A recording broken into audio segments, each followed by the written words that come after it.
Maintenon, un château qui semble paisible aujourd'hui, mais qui cache l'une des histoires d'amour les plus secrètes du grand siècle. Madame de Maintenon et Louis XIV. Aujourd'hui, je vous emmène dans les couloirs, les salons et même dans ses appartements privés. Et je vous montrerai là où tout s'est joué.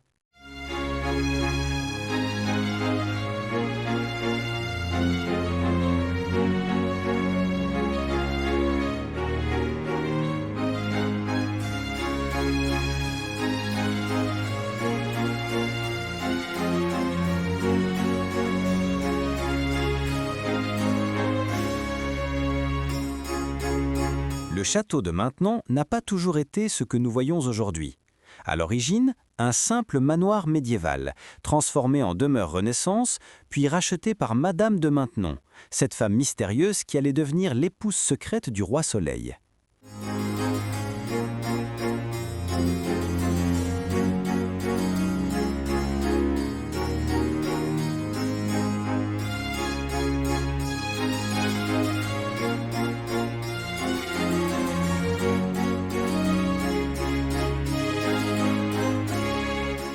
Ici, à Maintenon, chaque pas raconte l'histoire. Regardez ces jardins, symétriques, précis, parfaits. Le génie de le nôtre est partout. Buis taillés, allées qui s'évanouissent à l'horizon, bassins qui captent la lumière, un vrai théâtre de verdure.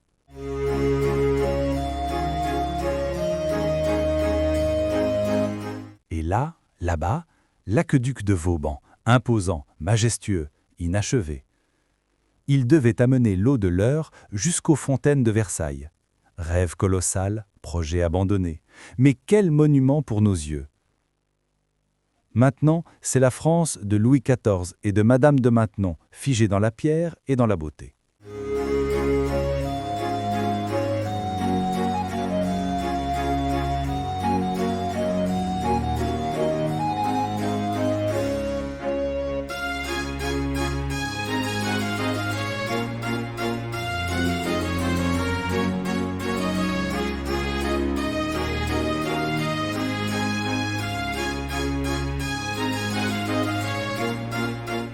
On entre dans l'antichambre de Madame de Maintenon, juste avant sa chambre.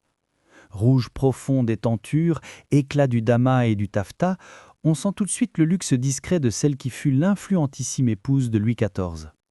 Une chaise à porteur trône là, prête pour ses déplacements. Chaque détail raconte sa vie et son rôle à la cour. Voici la chambre de Madame de Maintenon. Dorure, lit à baldaquin, cheminée, chaque détail murmure son ascension jusqu'au cœur de Versailles. Depuis ici, elle préparait ses journées, entre prières dans l'oratoire et rendez-vous avec l'histoire.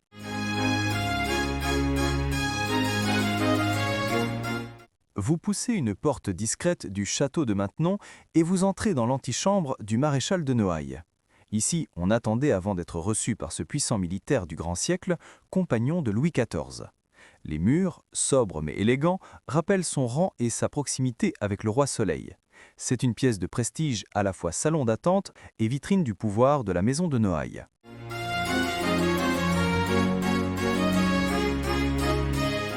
Bienvenue dans la chambre du maréchal de Noailles. Ici, pas de faste démesuré, mais l'élégance d'un grand seigneur du XVIIe siècle. C'est à la fois un espace intime et un symbole de pouvoir.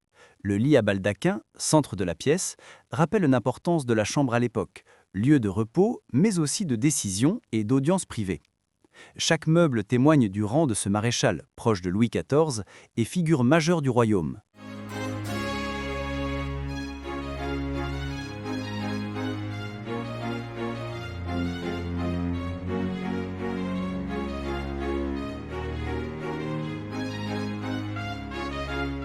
Imaginez, grands panneaux de bois sculptés, lustres étincelants et une table qui pourrait accueillir tout un conseil royal.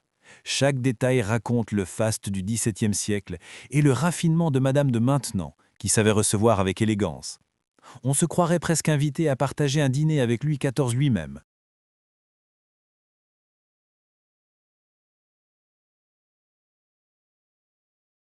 Ce passage fait le lien entre le château du XVIIe siècle et l'aile Louis XIV réalisée pour le roi.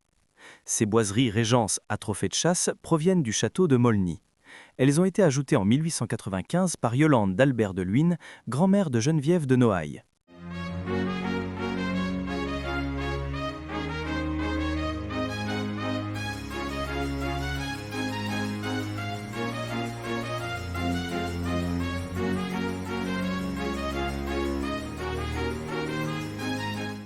On entre ici dans le salon du roi.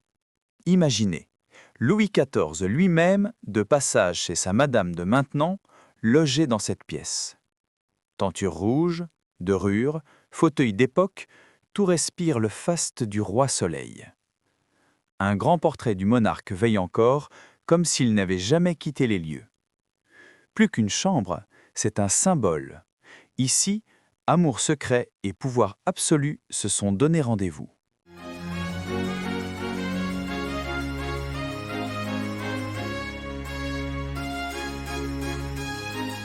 Installé par le duc Paul de Noailles et fabriqué sur place, ce grand billard en acajou massif a été réalisé par la célèbre maison Jardérès. Le plateau américain repose sur 6 pieds ornés d'une patte de lion. Des têtes de lion permettaient de récupérer les billes descendues dans les trous. Les bords du billard sont décorés de petites garnitures, notamment 2 losanges en nacre sur la bordure qui servaient de repère aux joueurs pour débuter le jeu.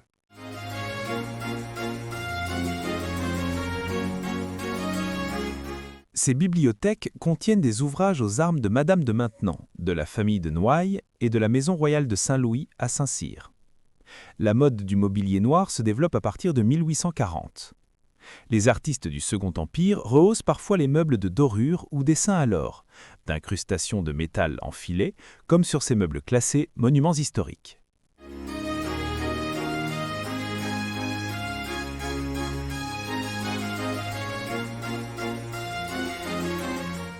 Au XIXe siècle, Paul de Noailles souhaite réaménager l'aile Louis XIV qui ne servait que de couloir au XVIIe siècle. L'architecte Henri Siraudot le transforme en une somptueuse enfilade de pièces d'apparat. La première est le Grand Salon. Il célèbre l'histoire de France à travers les portraits de Louis XV et de sa femme Marie Leszczyńska, de Louis XVI en costume de sacre.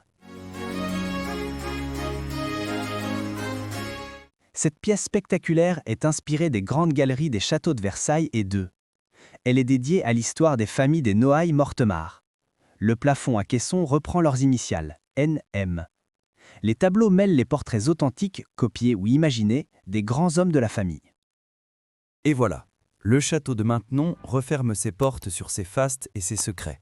Merci d'avoir partagé cette aventure avec moi. On se retrouve très vite pour de nouvelles histoires dans Mes Escapades. Alors abonnez-vous pour ne rien rater.